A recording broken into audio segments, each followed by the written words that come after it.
Hola, bienvenidos a esta mini clase de urgencias sobre el shock. Yo soy María y en breves voy a comenzar mi residencia de pediatría en el Hospital La Paz de Madrid. Antes de empezar la clase, quiero comentaros que tenéis dos clases de shock subidas de diagnóstico diferencial. En esas clases yo me centraba más en hacer un diagnóstico diferencial entre los diferentes tipos de shock. Aquí me voy a centrar más en el manejo hospitalario del shock.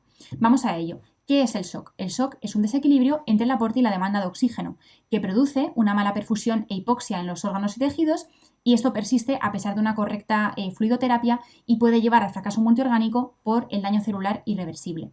¿Qué lo puede producir? Pues una disminución del gasto cardíaco de diferentes etiologías, como vamos a ver ahora, una vasodilatación periférica o una disminución del volumen sanguíneo efectivo, por ejemplo, por una hemorragia. Los diferentes tipos de shock son los que tenéis aquí. El primero sería el shock hipovolémico, en el que tenemos una disminución del gasto cardíaco, que puede ser de causa hemorrágica o no, por ejemplo, por una deshidratación, por una diarrea. Esto cursa para compensarlo con un aumento de las resistencias vasculares y cursa con una presión venosa central disminuida. El segundo tipo de shock es el shock cardiogénico. En este tenemos un gasto cardíaco bajo, pero de causa cardíaca. Por ejemplo, la causa más frecuente sería el infarto agudo de miocardio. Para compensarlo, también tenemos un aumento de las resistencias vasculares y cursa con un aumento de la presión venosa central. El tercer tipo de shock, el shock obstructivo, también cursa con una disminución del gasto cardíaco, en este caso de causa extracardíaca, por ejemplo, por un neumotórax o un tromboembolismo pulmonar. En este caso también tenemos un aumento de las resistencias vasculares para compensarlo y un aumento de la presión venosa central, igual que en el shock cardiogénico. Y por último, el shock distributivo, que cursa con un aumento del gasto cardíaco que trata de compensar una disminución de las resistencias vasculares y cursa con una disminución de la presión venosa central. En este caso se produce por cambios en la microcirculación que producen una redistribución vascular, o bien porque tengamos un éxtasis venoso que lo que va a producir es que tengamos menos precarga, o bien porque tengamos una vasodilatación periférica que cursa con disminución de las resistencias vasculares periféricas, como ocurre, por ejemplo, en el shock séptico. ¿Cómo lo diagnosticamos? Bueno, el diagnóstico puede ser clínico, nos encontraremos con hipotensión, una hipoperfusión tisular que se va a manifestar en forma de acidosis láctica, alteraciones mentales y piel fría y húmeda, y una disminución de la diuresis.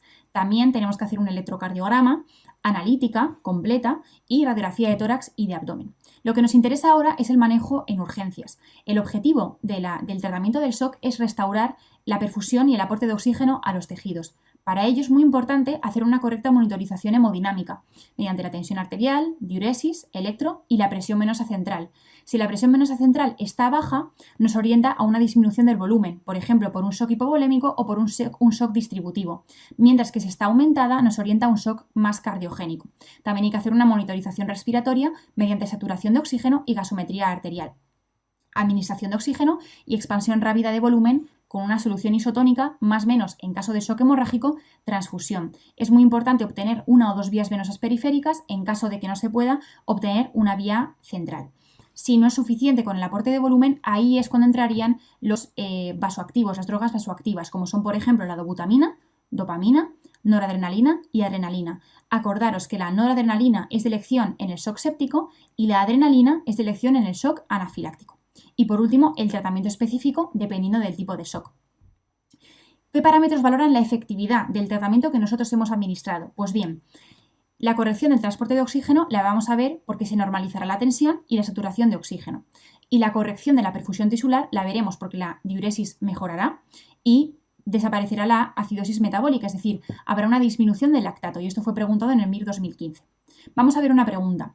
En esta pregunta tenemos una paciente diabética con fiebre, con síndrome micional y que tiene hipotensión, tiene taquicardia, tiene taquipnea, tiene saturación de oxígeno baja y luego tiene puñopercusión izquierda positiva, leucocitosis y plaquetopenia, es decir, nos encontramos ante un shock séptico secundario a una infección urinaria.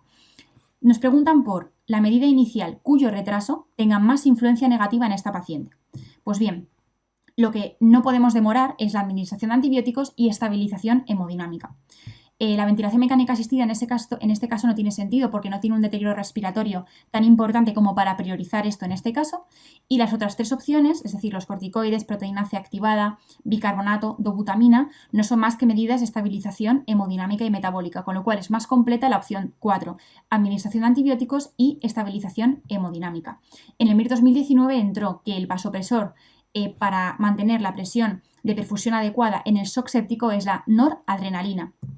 Y también que en un shock el administrar vasopresores se realiza cuando el aporte de volumen no sea suficiente para conseguir una correcta tensión y perfusión tisular. Es decir, primero aporte de volumen y si no es suficiente ya entramos en vasopresores. Nos acordamos que el de elección en el shock séptico es la noradrenalina y en el shock anafiláctico la adrenalina. Bien, espero que os haya sido útil esta clase. Nos vemos en otros vídeos y nada, simplemente desearos muchísima suerte para lo que os queda de preparación y muchísima suerte para el día del MIR.